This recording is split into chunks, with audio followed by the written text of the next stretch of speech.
Bonjour à toutes et à tous, je suis Didier Mazier et je vous souhaite la bienvenue encore une fois pour notre rendez-vous hebdomadaire du lundi où nous travaillons sur des questions de graphisme avec des logiciels de la suite Adobe mais également parfois d'autres. Et cette semaine, une fois n'est pas coutume, nous allons parler nouveauté de Photoshop à la fin avril, début mai 2026. Donc si vous regardez cette vidéo dans 10 ans, eh bien elle sera totalement obsolète.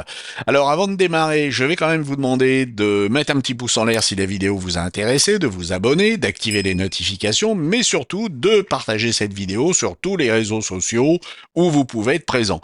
Donc vous envoyez un post avec un lien vers cette vidéo en disant qu'elle est chouette, et vous faites ça sur LinkedIn, sur Insta, sur Facebook, sur X, TikTok, Snapchat, Twitch, les boucles Telegram et que sais-je encore.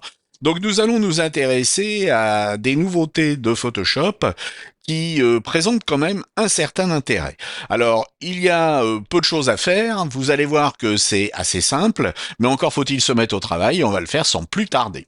Alors, je suis pas trop fan des vidéos sur les nouveautés parce que si vous allez regarder cette vidéo dans 6 mois, ça sera encore différent. Par contre, il y a pas mal de choses qui se sont passées avec Photoshop et on va les voir ensemble. Premièrement, lorsque vous lancez votre logiciel, l'écran d'accueil est différent. Vous pouvez immédiatement sélectionner une image sur votre ordinateur et vous allez ensuite créer un prompt, c'est-à-dire une instruction pour l'intelligence artificielle et vous allez pouvoir modifier votre image. Ensuite, vous allez avoir un espace de travail direct avec Firefly. Alors, lorsque vous cliquez sur espace de travail Firefly, vous allez vous retrouver sur un espace de travail spécifique. Vous allez pouvoir glisser et déposer vos images. Je vais donc le faire en glissant et en déposant une image à partir du Finder sur mon Mac. J'aurais pu également l'ouvrir à partir de l'espace de stockage et je vais pouvoir maintenant travailler avec Firefly. Bien entendu, je peux supprimer les cookies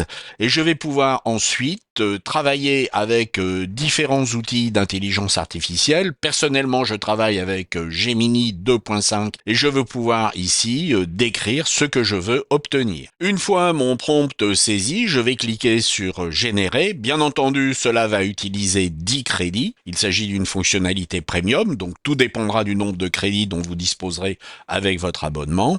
Et je vais cliquer sur générer. Après un temps de travail, je pourrai ouvrir directement le résultat de ce que j'ai obtenu dans l'éditeur, c'est-à-dire dans Photoshop. Et vous voyez que je me retrouve dans Photoshop avec mon dessin en arrière-plan. Alors bien entendu, il y a d'autres fonctions que nous n'allons pas voir en détail, mais que vous pourrez à loisir étudier vous-même. Revenons à l'accueil. Et nous allons ouvrir une image que j'ai déjà travaillée et que vous avez peut-être déjà consultée dans une de mes vidéos. Et vous voyez que j'ai un certain nombre de calques. Alors je peux créer des nouveaux calques. Par exemple, il y a 2 nouveaux calques vides qui se trouvent ici. Eh bien, nous avons un nouvel outil qui se trouve en bas de notre palette des outils des calques et qui va me permettre de nettoyer les calques. Je vais cliquer sur cet outil et je vais pouvoir demander à supprimer les calques vides et je peux également demander à renommer les calques. Et je vais ensuite cliquer sur appliquer. Il va y avoir un nettoyage des calques. Les calques vides ont disparu. Et vous voyez que sont apparus des noms sur mes calques. Objet en cuir, symbole en paire, femme en robe de chambre. Là, il y a une petite erreur. L'intelligence artificielle n'a pas compris qu'il s'agissait d'un t-shirt. Mais vous avez compris le principe.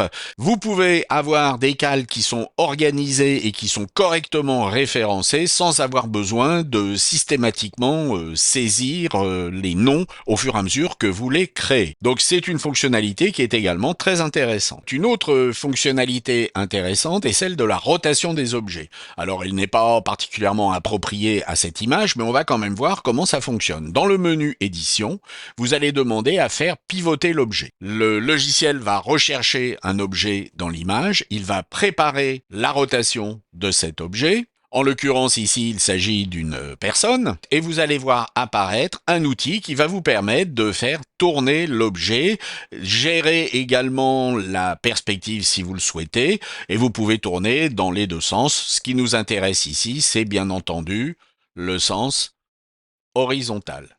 Et vous voyez que petit à petit, nous pouvons faire tourner notre objet. Alors ce n'est pas quelque chose qui va être forcément très intéressant pour des personnes, mais vous savez maintenant comment ça fonctionne et vous pourrez l'utiliser à loisir. Eh bien voilà, j'espère que cela vous a intéressé. Je ne suis pas personnellement un fanatique absolu de l'intelligence artificielle, mais il faut voir que celle-ci est en train de prendre de plus en plus de place.